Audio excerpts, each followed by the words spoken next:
सभी को नमस्ते, मेरा नाम है रूही चैनल। -70 डिग्री सेल्सियस से भी नीचे जाता है। ये रशिया के साइबेरिया में स्थित है। हम सबसे ठंडे मौसम में सबसे ठंडी जगह पर जा रहे हैं रूम में जाने के लिए। यहाँ पर घर के कमरे को रेफ्रिजरेटर की तरह इस्तेमाल किया जाता है। दूसरे शब्दों में कहा जाए तो घर के किसी एक कमरे को कभी भी गर्म नहीं किया जाता है और उसमें बाहर जितनी ही ठंडक रहती है। इस तरह ये एक बड़े रेफ्रिजरेटर में बदल जाता है जिसमें बिजली खर्च नहीं होती है। This is blood, fish. वे पत्थर जितने कड़क हैं। Here are the vegetables that we planted. Heart, intestines. Way intestines का सूप बनाते हैं। This is a beef, elk meat, moose. ये घोड़े का मांस है।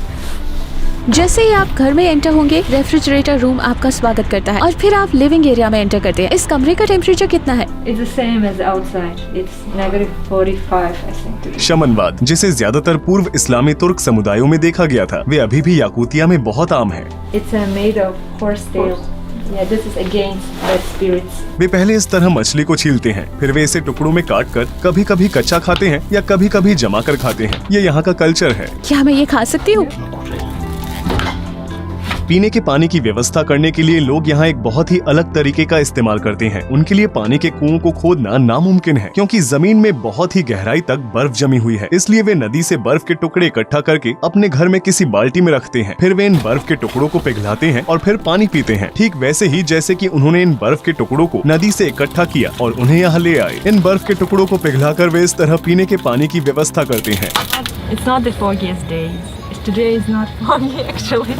जबकि याकूतिया की कुल आबादी करीब 10 लाख है, वही इस शहर की आबादी करीब 3 लाख है। यहाँ पर 46% याकूतियन लोग रहते हैं और यहाँ रहने वाले लगभग 40% लोग रशियन हैं। याकूतियन लोग वास्तव में टर्किक ओरिजिन के हैं। उनकी ऑफिशियल लैंग्वेज याकूतियन है, जो कि कुछ हद तक रशियन और तुर्की जैसी है। एक सर्वे के हिसाब से यहाँ पर रह रहे 40% लोग ईसाई हैं, 26% नास्तिक हैं, 13% टेगनिज्म या शमनवाद अपनाने वाले हैं, 2% मुसलमान हैं और 17% ऐसे लोग हैं जो कहते हैं कि वे आध्यात्मिक आस्तिक हैं, लेकिन वे अपने आप को किसी भी धर्म के साथ नहीं जोड़ते हैं। आप डिस्क्रिप्शन बॉक्स में जाकर मारिया के YouTube चैनल को देख सकते हैं। हमारी रोड ट्रिप के दौरान मारिया ने हमें गाड़ी को रोकने के लिए कहा और अपनी मान्यताओं के अनुसार उसने एक पेड़ पर एक रिबन बांधा ताकि एक शहर से दूसरे शहर तक यात्रा करते वक्त एक्सीडेंट से बचा जा सके और उसने नेचर का शुक्रिया भी अदा किया। उसने हमसे भी ऐसा करने को कहा। याकूतियन लोग परंपरा को बहुत मानते हैं, हालांकि कुछ याकूतियंस याकूतियन नहीं बोलते हैं, जबकि इस क्षेत्र में रहने वाले सभी को रशियन आती है। इसके अलावा यहाँ रहने वाले लगभग किसी भी रशियन को याकूतियन नहीं आती है। स्कूल में शिक्षा आमतौर पर रशियन लैंग्वेज में ही दी जाती है। इन देशों में लगभग 400 वर्षों से रेसिफिकेशन और एसिमिलेशन की नीतियां चलती आ रही हैं। अगर हम इस देश में कमाई के बारे में बात करें तो हम देख सकते हैं कि यहाँ कम से कम कमाई लगभग $200 प्रति माह है। एक वेटर या कैशियर सभी बोनस मिलाकर महीने में करीब $400 से लेकर $450 कमाता है। टीचर्स की सैलरी लगभग $850 है। दूसरी ओर डॉक्टर्स की सैलरी $1000 से शुरू होती है। इसके अलावा यहाँ पर हर घर में आमतौर पर 3 बच्चे होते हैं। ऐसी ठंडी जगह में गर्मी का मौसम होता है जब टेम्परेचर बहुत कम समय के लिए 30 डिग्री सेल्सियस से ऊपर रहता है। यहाँ पर गर्मियों का मौसम लगभग 2.5 महीने तक रहता है और एवरेज टेम्परेचर 20 डिग्री रहता है। सर्दियों में दिन में उजाला सिर्फ 5 घंटे रहता है, जबकि जून में सूरज लगभग 20 घंटों तक अस्त नहीं होता है। याकुत्स्क एक ऐसी जमीन पर है जो गर्मियों और सर्दियों में भी जमी रहती है। इस बर्फ को परमाफ्रॉस्ट कहा जाता है। इसकी गहराई अलग अलग जगहों पर 300 मीटर तक है। यहाँ तक कि परमाफ्रॉस्ट के ऊपर की मिट्टी भी थोड़ी मात्रा में गर्मियों में घुल जाती है और आम तरह की मिट्टी बन जाती है, लेकिन परमाफ्रॉस्ट कभी भी पूरी तरह से नहीं घुलता है, भले ही टेम्परेचर 30 डिग्री सेल्सियस के ऊपर क्यों न हो। इस बर्फ पर बना हुआ एक आइस म्यूजियम भी है जो जमीन के नीचे कभी भी नहीं पिघलता है। ये जगह बर्फ के नीचे पाए जाने वाले विशाल अवशेषों का घर है। इसके अलावा याकूतिया के चारों ओर कई विशाल जानवरों और डायनासोर के फॉसिल हैं। इस क्षेत्र का सबसे इम्पोर्टेंट सिंबल एक्सटिंक्ट मैमथ है। सरफेस से कई मीटर नीचे इस बड़ी सी गुफा को सोवियत के समय में एक बड़े रेफ्रिजरेटर की तरह इस्तेमाल किया जाता था। यह दिखाता है कि याकुत्स्क का अंडरग्राउंड पार्ट कैसा दिखाई देता है। ये परमाफ्रॉस्ट लेयर है जो लगातार जमा ही रहता है। यहाँ का टेम्परेचर कितना है?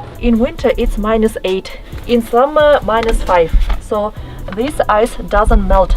In summer people come here in t-shirts, like dress and go inside. In winter it's just other stories. Colder outside, -50 degrees below zero, and inside is warmer, only -8 degrees. And all these ice crystals are made of our breath. Our breath becomes crystals.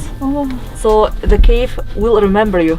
We believe that when it's getting colder in Yakutia, the bull is coming. The bull brought here the cold. riding the bus. Sometimes I hear people talking between each other. Oh, the bull is going to die soon. Falling down. Spring is coming. Bull of winter is dying. All ice sculptures are made by local people. For example, this little bear was made during half an hour, 30 minutes. Yakutian girl, Yakutian bride. She has beautiful silver jewelry. We use silver jewelry to protect from evil forces. For example, me too. Like It's a silver? silver earring. Our ancestors, ancient mammoth hunters. His height was 4 meters, and his tusk was also 4 meters long. Like huge animal, and I cannot imagine how ancient people hunted them. Ancient rhino. Mammoth meat. The age of meat is 30,000 years, but it was frozen. क्या ये दांत है? Yes. Mammoth had 4 teeth, 2 on the lower jaw and 2 on the upper jaw. His blood was also unique, that doesn't get frozen. Sometimes people find mammoth meat with blood, not dry. अभी तक? Yes. वाह। Our permafrost, our frozen soil, is like a huge fridge. It keeps all remains of ancient animals like mammoths, cave lions, rhinoceros. For example, this summer, scientists found a baby rhino, even with grass between his teeth. क्योंकि ये खराब नहीं हुआ है, अगर हम इसे किसी गर्म जगह पर ले जाएं और इसे पकाएं, तो क्या इसे खाया जा सकता है? Nowadays, animals like wolves and bears sometimes eat mammoth meat. Mammoth skull. These new Siberian islands, scientists found mammoths with real blood and brought it to South Korea, tried to clone it. Maybe in 10 years we will have baby mammoths. We had similar animal in ancient times, cave lions. Hunters found 4 cave lion kittens, frozen of course. Their age is like 20,000 years. Their size is like this, like a dog. Bright yellow fur, little eyelashes, like a soft nose, and even with vibris. They said that little kittens died of hunger because their stomach was empty. I guess their mother went to hunt but didn't come back. And Yakutia is like pole of cold. So the coldest inhabited place in the world. We have temperatures like -68, -70, and people still survived for many generations. People go to school, just people go to work even when it's -50 outdoors. And we wait for our bus. When I walk outside in winter, I feel like I am an alien, maybe a ghost city. A little bit of our soil. Our main god is Urung Ar Toyon. He is a god of sun, of the sun. We believe in the power of the sun. He symbolizes the sun.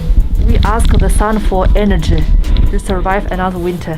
आमतौर पर इन जमी हुई जमीन पर agriculture मुमकिन नहीं है। यहाँ पर केवल 1% जमीन ही एग्रीकल्चर के लिए उपयुक्त है और उसका भी इस्तेमाल सिर्फ गर्मियों में ही किया जा सकता है। याकूत भाषा में फल के लिए कोई उपयुक्त शब्द नहीं है, इसलिए वे इसके बजाय रशियन वर्ड का इस्तेमाल करते हैं। क्योंकि फल और सब्जियों को दूसरे देशों से मंगवाया जाता है, इसलिए वे काफी महंगी होती हैं। यहाँ पर हिरन के फर वाले जूते भी बेचे जाते हैं। हेलो हम अब फ्रेश मार्केट में पहुँच चुके हैं। जैसा कि आप देख सकते हैं, यहाँ पर मछलियाँ जमी हुई हैं। लोग उन्हें काट कर उस पर नमक लगाते हैं और फिर उन्हें खा जाते हैं। ये पैर पिक्के हैं, ये भी जमे हुए हैं। यहाँ पर बतख और खरगोश भी हैं। मुझे नहीं पता कि यहाँ के लोग इन्हें कैसे खाते होंगे, लेकिन उन्हें भी जमा हुआ ही बेचा जाता है। हेलो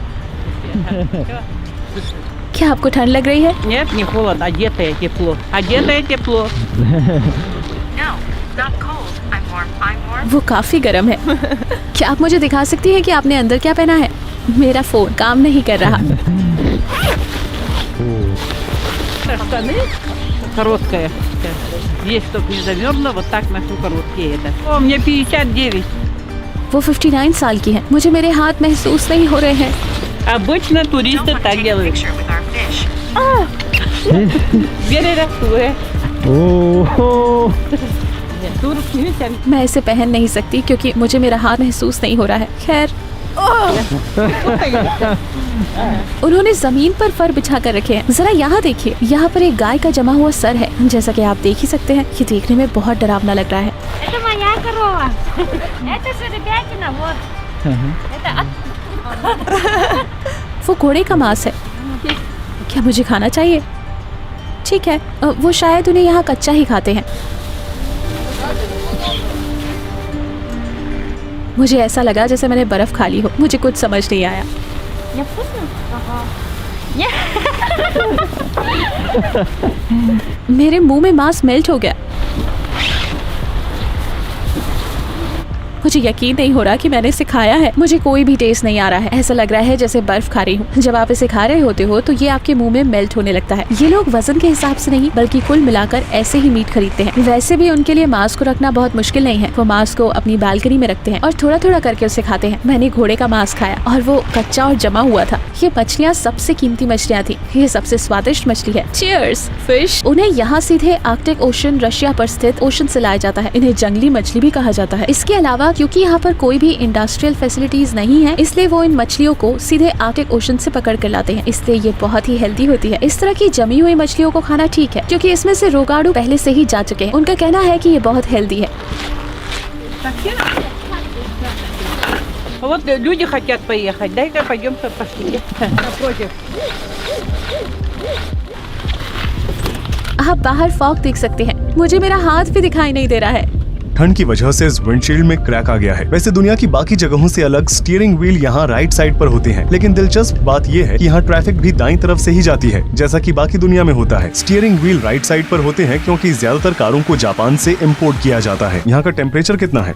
मौसम 45 डिग्री। यहाँ पर हर एरिया में नेचुरल गैस बर्निंग सेंटर्स हैं। आप जो यहाँ पाइप्स देख रहे हैं उनके जरिए बिल्डिंग्स में ऊर्जा भेजी जाती है, इसलिए यहाँ पर नेचुरल गैस के बिल ज्यादा नहीं आते हैं। बिल लगभग $20 प्रति माह आता है। इन पाइप्स को जमीन के ऊपर बनाने की वजह ये है कि अंडरग्राउंड पूरी तरह से जमा हुआ है। सड़कों पर जो स्टैचू बने हुए हैं उन्हें बर्फ से बनाया गया है क्योंकि वे पिघलती नहीं है। यहाँ पर फर की कीमत हजारों $1,000 से शुरू होती है। यंगस्टर्स आमतौर पर मोटे जैकेट्स पहनना पसंद करते हैं। जो लोग इसे खरीद सकते हैं वे सिर से पैर तक फर पहनते हैं। यहाँ तक कि उनके अंडरवियर भी ऊन या मोहेयर से बने हुए होते हैं। यहाँ पर एक जगह से दूसरी जगह पैदल जाना नामुमकिन है। अगर आप पैदल जाना ही चाहते हैं तो आप कहीं भी जा सकते हैं जो 20 मिनट की दूरी पर हो, लेकिन आपको वहाँ पहुँचने में 1 घंटे का समय लगेगा। आपको किराने की दुकान जैसी जगह पर रुकना चाहिए और हर 5 मिनट में अपने आप को गर्म रखना चाहिए। इसलिए यहाँ पर टैक्सी का इस्तेमाल करना बहुत आम है, भले ही कम दूरी पर क्यों न जाना हो। लोगों की आर्थिक स्थिति को देखते हुए टैक्सियाँ काफी सस्ती है। दूसरी ओर अर्बन पब्लिक ट्रांसपोर्टेशन पुरानी जापानी कारों द्वारा किया जाता है। उस 2000 किलोमीटर वाली सड़कों पर जिसे सोवियत रूस के समय में साइबेरिया जेलों में रहने वाले कैदियों ने बनाया था। देश में रहने वाले कुछ जानवरों में से एक है याकूतियन घोड़ा, लेकिन ये घोड़े आम घोड़ों के कंपैरिजन में काफी अलग हैं। फिजिकली वे छोटे होते हैं और उनके फर बहुत मोटे होते हैं। वे जंगली हैं और पूरी सर्दियों के दौरान आसानी से अपना जीवन व्यतीत कर सकते हैं। यहाँ तक कि वे अपने पैरों की मदद से जमी हुई बर्फ को तोड़कर पानी भी पी सकते हैं। याकूतिया में लगभग 7 लाख नदियाँ और 8 लाख लेक्स हैं। याकूतिया का कुल सरफेस एरिया रशिया का लगभग 1/5 है और अमेरिका का 1/3 है। ये रशिया में स्थित दुनिया का सबसे बड़ा ऑटोनोमस रिपब्लिक है और इसका लगभग 40% लैंड आर्कटिक सर्कल में स्थित है और वहाँ जाने के लिए रशियन वीजा लेना पड़ता है। कैपिटल सिटी जो कि दुनिया की सबसे ठंडी सिटी है वो है याकुत्स्क। हर साल विदेश से लगभग 2000 विजिटर्स याकुत्स्क आते हैं। वे ज्यादातर यहाँ घूमने नहीं बल्कि बिजनेस के सिलसिले से आते हैं। याकुतिया को रशिया का खजाना कहा जाता है। नेचुरल रिसोर्सेज के मामले में ये दुनिया के सबसे अमीर क्षेत्रों में से एक है। याकुत्स्क कैपिटल को लीना रिवर साइड पर एक पोर्ट सिटी के रूप में स्थापित किया गया था और समय के साथ साथ अपने भरपूर अंडरग्राउंड रिसोर्सेज की वजह से ये कमर्शियल सेंटर में विकसित हो गया है। इस क्षेत्र में डायमंड, गोल्ड, रूबी, गैस, कोल, सिल्वर और कॉपर जैसे नेचुरल रिसोर्सेज निकाले जाते हैं और पूरी दुनिया के डायमंड रिजर्व का 20% और पीरियोडिक टेबल के सभी एलिमेंट्स इस लैंड पर पाए जाते हैं। इसके अलावा रशिया की 40% गोल्ड माइंस याकुतिया में स्थित है। यहाँ के एक लेजेंड का कहना है कि जब भगवान नेचुरल रिसोर्सेज को दुनिया भर में बांटने याकुत्स्क आए थे तो ठंड की वजह से उनके हाथ कांप रहे थे और उन्होंने गलती से सभी एलिमेंट्स को इस जमीन पर गिरा दिया। आखिरकार हम याकुत्स्क डॉक्यूमेंट्री सीरीज के अंत तक आ ही गए। ये चौथा और आखिरी एपिसोड था। अगर आपने पहले के 3 एपिसोड्स नहीं देखे हैं तो देखने के लिए यहाँ क्लिक करें। मैं मारिया को भी धन्यवाद देना चाहूंगा जिसने इस जर्नी में हमारी मदद की। उसका भी एक YouTube चैनल है। आप उसके वीडियो और उसका चैनल लाइफ इन याकुटिया देखने के लिए यहाँ क्लिक कर सकते हैं। साथ ही मेरे चैनल को भी सब्सक्राइब करें। वीडियो देखने के लिए धन्यवाद। आपसे मिलूंगा अपनी अगली डॉक्यूमेंट्री में। रूही चैनल यहाँ पर था।